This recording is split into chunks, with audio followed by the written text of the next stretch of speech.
Reporte 100. Del presidente mexicano Andrés Manuel López Obrador, también otras ausencias. El presidente de Guatemala tampoco acude, Alejandro Giammattei, él porque se molestó de una crítica que hizo el gobierno de Estados Unidos a su fiscal. El presidente de Bolivia, Luis Alberto Arce, en la misma sintonía que el presidente mexicano, no va porque no invitaron a Cuba, Nicaragua y Venezuela. Tampoco la presidenta de Honduras, Xiomara Castro, va a la Cumbre de las Américas. Es decir, al presidente López Obrador le replicaron la presidenta de Honduras, el presidente de Guatemala por un motivo distinto y el presidente de Bolivia, la Cumbre de las Américas. Y para platicar sobre este tema le agradezco a Eric Fernández, internacionalista, coordinador del programa Prensa y Democracia de la Universidad Iberoamericana, que esté con nosotros esta mañana. Eric, ¿cómo está? Buenos días.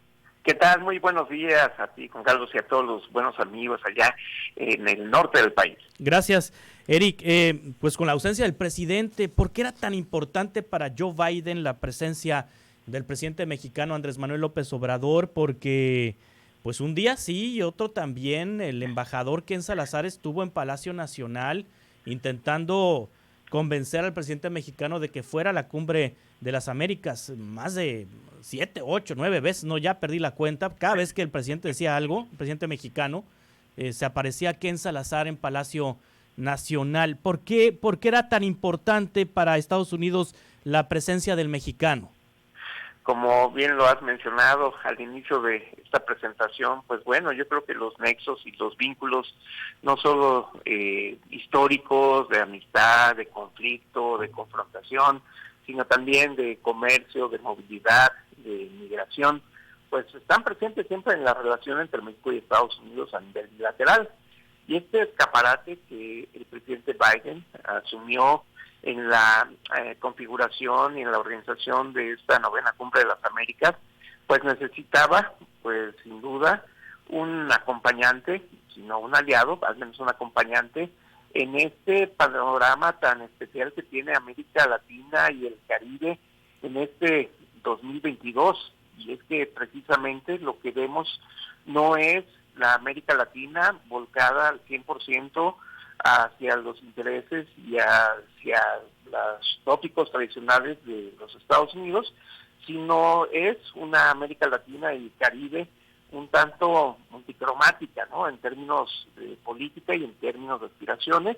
Y también hay que decirlo, América Latina hoy por hoy tiene nuevos socios comerciales que, si bien no disputan la titularidad con los Estados Unidos, sí son contrapesos importantes. Estamos hablando de economías como Irán, economías como la propia Rusia con algunos países de Sudamérica, y qué decir de China. Es decir, pues al no tener un trazo importante y consecuente Biden para nuestra región y el Caribe, pues necesitaban este tipo de aliados y al final no los encontró, aunque pues está ya por confirmar la presencia del presidente López Obrador el próximo mes allá en los Estados Unidos. Sí, comentábamos hace unos días en este espacio que invitaran a Nicaragua, Cuba y Venezuela y ahí que les dijeran todo lo que tenían que decirles. Exacto. Es decir, el presidente norteamericano y quienes no estén de acuerdo con la situación en materia de derechos humanos en Nicaragua, la situación en Cuba, la situación en Venezuela, que se lo digan ahí, aunque creo que a Venezuela lo iban a tratar con pincitas por el asunto del petróleo. Ya ves, Eric Fernández, que ahora que surgió la crisis Ucrania-Rusia, de la guerra, pues Estados Unidos hasta con ojos de amor estaba viendo a Venezuela por su petróleo. Pero Eric, también pudiéramos pensar que el presidente pudo haber asistido y también decirles ahí enfrente a todos su inconformidad por no haber invitado a estos tres. También se puede ver desde esa perspectiva. ¿Qué convendría más o cómo pesa más o cómo le convendría más a México haber tratado la Cumbre de las Américas? ¿Con un López Obrador reclamando ahí la ausencia de los no invitados o con un López Obrador no asistiendo a manera de protesta?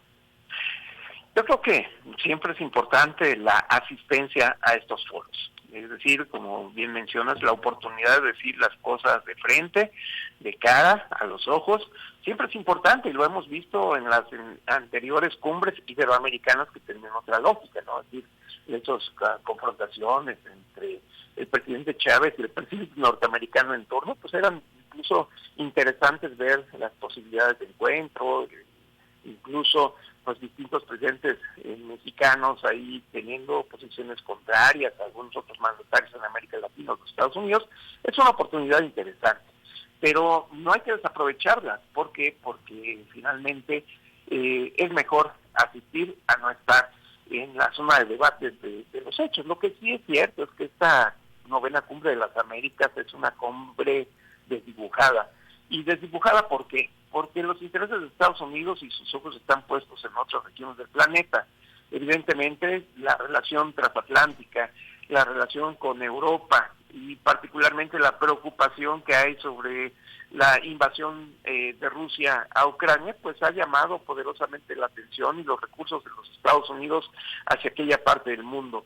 Por otro lado, pues, la negociación de un acuerdo muy amplio en términos de comercio en la zona del Pacífico, pues que había dejado pendiente el presidente Obama y que la tiene ahí en construcción el presidente Biden. Y pues la verdad es que siempre Estados Unidos, aunque dice que América Latina es su zona más directa, pues tiene otros espacios y otras prioridades. Sí. Lo que sí le preocupa son los tópicos, son los temas, son los asuntos como la migración y demás, que no necesariamente serán discutidos como parte central de este encuentro. Sí, también pienso, a Trump le hubiera hecho lo mismo López Obrador, o esto se lo hace a Biden por ser Biden. Me imagino a Trump, digo, él no convocó a ninguna cumbre de las Américas, ¿no? Pero vamos a suponer que Trump fuera presidente de Estados Unidos, ¿le hubiera dejado plantado? No creo. Las formas de negociación y las formas de actuar en el plano diplomático del presidente Trump son muy distintas a las del presidente Biden. Sí. Lo que sí es cierto, pues, es que Estados Unidos, pues hoy por hoy tiene otro tipo de liderazgo hemisférico que el del tradicional que nosotros conocimos desde el fin de la Segunda Guerra Mundial y quizá precisamente hasta Trump. Hoy las realidades en América Latina son distintas y los temas, pues son temas un tanto, pues, fáciles para resolver, como el tema de la salud, el tema del futuro verde en nuestro hemisferio, la transición hacia las energías limpias, sí, las transformaciones digitales y la gobernabilidad, que parecen tópicos que pues nadie podría estar en contra de ellos, ¿no? Es sí. decir, no son tan complicados en su esencia. Ahora, la ausencia de Guatemala también es importante, Eric Fernández. Pensará en la audiencia que es un país chico, que es un país de Centroamérica, pero con una caravana que ha salido de Tapachula ayer hacia Estados Unidos, desde Chiapas, hay pues datos encontrados, hay quienes dicen que son 4,000, hay quienes dicen que son 15,000 el número de participantes. Pues están los dos grandes ausentes en esta cumbre, México y Guatemala, que son prioridad para Estados Unidos por el tema de la migración. La ausencia de Guatemala creo que también tiene un peso importante. Sin duda. Yo creo que el tema de Guatemala, aunque se ha focalizado en el asunto de la fiscal de Consuelo Porras, que sí, finalmente los Estados Unidos la ha señalado como una persona poco grata, por no decir corrupta, más bien dijeron corrupta, y finalmente el presidente Giacometti pues se puso ahí en una forma definitiva a mantenerla en su cargo otros 4 años. La realidad es que hay un tema más complejo y es que el tema de la migración sigue estando presente en la relación continental, es decir, de Estados Unidos hacia el resto de América Latina y el Caribe como un bloque. Y en tanto las políticas migratorias de los Estados Unidos tan restrictivas, tan limitantes y demás, que han generado fuertes presiones particularmente con los países centroamericanos y tomando como pinza fuerte a nuestro país en la generación de políticas ya muy cotidianas y de contención, pues llama poderosamente la atención que estos espacios que podrían ser aprovechados en un encuentro incluso bilateral para pues fincar ahí cada uno de sus posiciones, entonces se pierde esta posibilidad y tendrá que ser discutido el tema migratorio en los otros espacios donde no necesariamente hay actores, no está el gobierno de Guatemala, se va a seguir discutiendo en el Congreso de los Estados Unidos, pero no de cara ni de frente con el presidente de Guatemala, y aquí la relación está muy tensa, evidentemente por un tema vinculado a la transparencia y a la corrupción en los procesos de justicia en Guatemala, que son tema central pues de la definición de la democracia norteamericana hacia la región. Sí, otra perspectiva es que el presidente mexicano desaprovecha pues un espacio amigable, Los Ángeles, donde hay más mexicanos que en muchas partes del país, y es la segunda ciudad después de la capital de la República con más mexicanos, es decir, no le iba a ir tan mal allá, o sea, tiene su popularidad el presidente en Los Ángeles.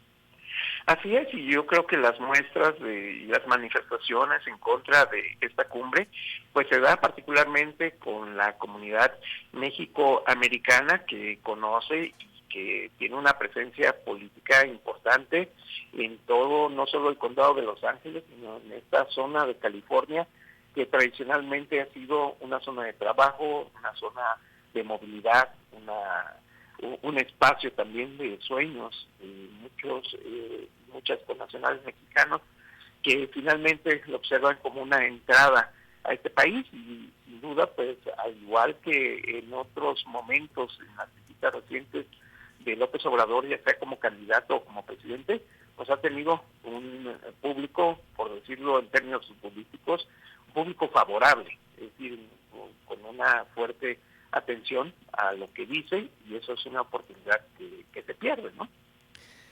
Exacto. Muchas gracias por la participación y el análisis. Eric Fernández, internacionalista, coordinador del programa Prensa y Democracia de la Universidad Iberoamericana. Estamos en Reporte 100.